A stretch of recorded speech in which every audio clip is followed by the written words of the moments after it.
আসসালামু আলাইকুম। সাথী লাইজু টিভি চ্যানেলে আপনাদের সবাইকে স্বাগতম। আশা করছি সকলেই ভালো আছেন। আপনি যদি আমার চ্যানেলে নতুন হয়ে থাকেন, চ্যানেলটি সাবস্ক্রাইব করবেন, পাশে থাকা বেল আইকনটি অলে সেট করে দিবেন।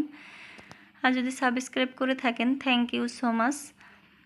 আজ আপনাদের জন্য দারুণ মজাদার চিকেন মোগলাই রেসিপি নিয়ে হাজির হয়েছি। আশা করছি সকলের খুবই ভালো লাগবে। তাহলে চলুন রেসিপিটি শুরু করি। এখানে নিয়েছি আমি 1.5 কেজি চিকেনগুলো আমি বড় পিস করে নিয়েছি। পিসগুলো আমি হালকাভাবে ছুরি দিয়ে কেটে নিয়েছি, চিড়ে চিড়ে দিয়েছি যাতে মশলাটা ভালো করে ঢোকে। সবগুলো একই রকম করে নিয়েছি। এখন চুলায় একটি প্যান দিয়ে দিব। প্যানে আমি 1/2 কাপ তেল দিয়ে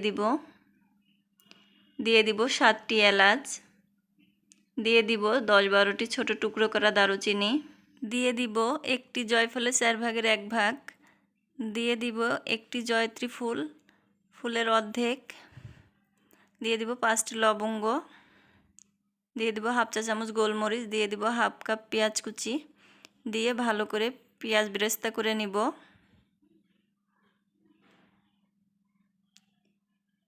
পেঁয়াজ বেরেস্তা প্রায় হয়ে গেছে, এবার আমি তুলে নিব। বেরেস্তাগুলো আমি ভালো করে বেটে নিব। এবার দিয়ে দিব 3টি তেজপাতা, দিয়ে দিব 1/2 কাপ পেঁয়াজ কুচি। পেঁয়াজটা আমি হালকা বাদামি করে ভেজে নিব। পেঁয়াজটা আমার বাদামি হয়ে এসেছে। এবার আমি দিয়ে দিব 1.5 টেবিল চামচ আদা রসুন বাটা, দিয়ে ভালো করে ভেজে নিব।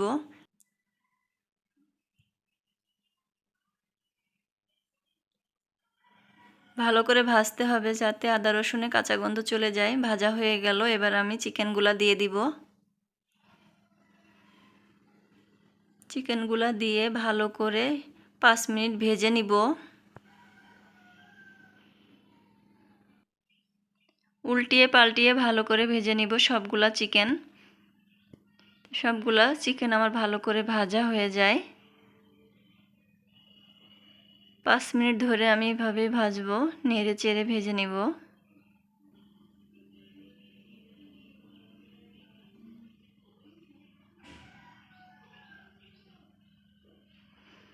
ভাজা আমার হয়ে গেল।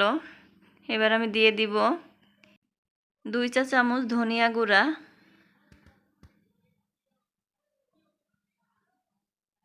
এবার দিয়ে দিব 1 চা চামচ হলুদের গুঁড়া, দিয়ে দিব 2 চা চামচ মরিচের গুঁড়া, দিয়ে দিব 1 টেবিল চামচ জিরে গুঁড়া, দিয়ে দিব 1 চা চামচ লবণ, দিয়ে ভালো করে নেড়ে এবার মশলাগুলো মিশিয়ে নিব চিকেনের সঙ্গে।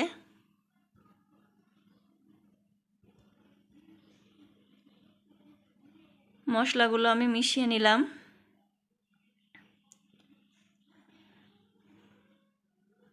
এবার দিয়ে দিব অল্প পরিমাণ পানি,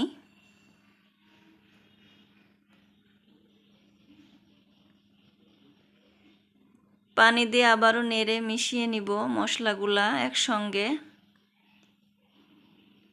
ভালো করে নেড়ে মিশিয়ে নিব, উল্টিয়ে পাল্টিয়ে ভালো করে মিশিয়ে নিব মশলাগুলো। এবার ঢাকনা দিয়ে ঢেকে দিব 5 মিনিটের জন্য।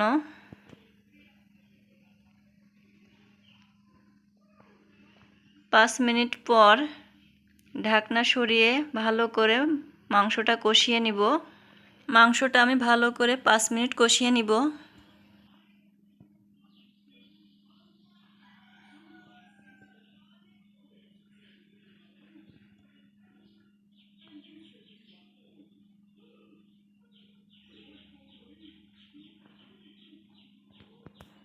এবার দিয়ে দিব 2 টেবিল চামচ টমেটো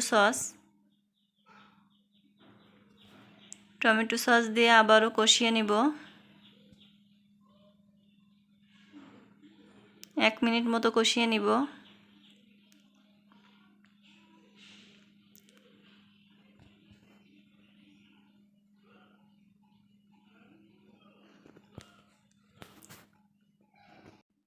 এবার দিয়ে দিব 1/2 কাপ মিষ্টি দই,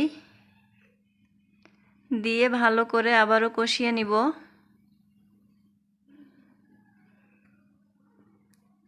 আবারও কষিয়ে নিব 2 মিনিট। ভালো করে নেড়ে কষাতে হবে। মাংসটা যত কষানো হবে মাংসের স্বাদটা তত বাড়বে। আর মনেই হবে না যে এটা চিকেন খাচ্ছি, মনে হবে গরুর মাংস কিংবা খাসি খাচ্ছি। বুঝতেই পারবেন না যে এটা মুরগির মাংস খাচ্ছি। এতটা টেস্টি হয় এই রান্নাটা। একবার হলো আপনারা বাসায় ট্রাই করবেন। আশা করছি আপনাদের খুবই ভালো লাগবে।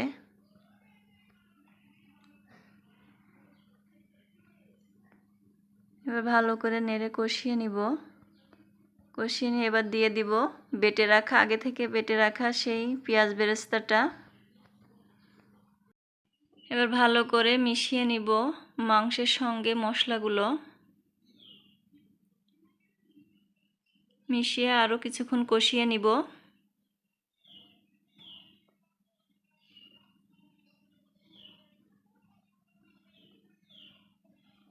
মশলা রাখা বাটিটা ধুয়ে আমি 1 বাটি পানি দিয়ে দিব।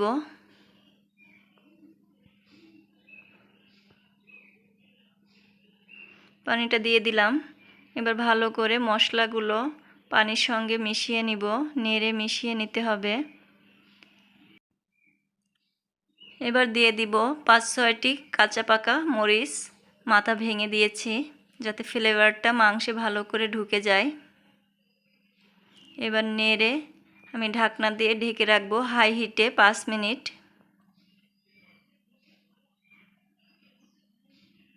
5 মিনিট পর ঢাকনা তুলে নিলাম। এবার ভালো করে নেড়ে দিব।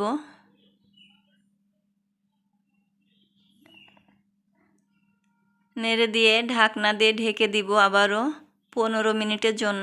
এবার চুলার আঁচ লোতে রাখবো। লোতে রান্না করতে হবে 15 মিনিট। 15 মিনিট পর চুলা বন্ধ করে দিয়েছি। এখন দেখুন মাংসটা কতটা লোভনীয় হয়েছে। আপনারা বাসায় ট্রাই না করলে বুঝবেন না এটা খেতে যে কত অসাধারণ। হয়ে গেল আমার মোগলাই চিকেন রান্না। বাসায় আপনারা ট্রাই করলে অবশ্যই আমাকে কমেন্ট করে জানাবেন আপনাদের কাছে কেমন লেগেছে। আশা করছি আপনাদের কাছে আমার এই রেসিপিটি খুবই ভালো লেগেছে। ভালো লাগলে অবশ্যই ভিডিওটি লাইক দিবেন। সপ্তাহে 3টি নতুন মজার রেসিপি পেতে আমার চ্যানেলটি সাবস্ক্রাইব করে আমাদের সাথেই থাকবেন। সবাই আমাদের জন্য দোয়া করবেন যাতে আপনাদের সামনে আরও নতুন ও সহজ মজাদার রেসিপি নিয়ে হাজির হতে পারি। সবাই ভালো থাকবেন, সুস্থ থাকবেন, আমাদের জন্য দোয়া করবেন। তাহলে আজকের মতো বিদায় নিচ্ছি। আল্লাহ হাফেজ।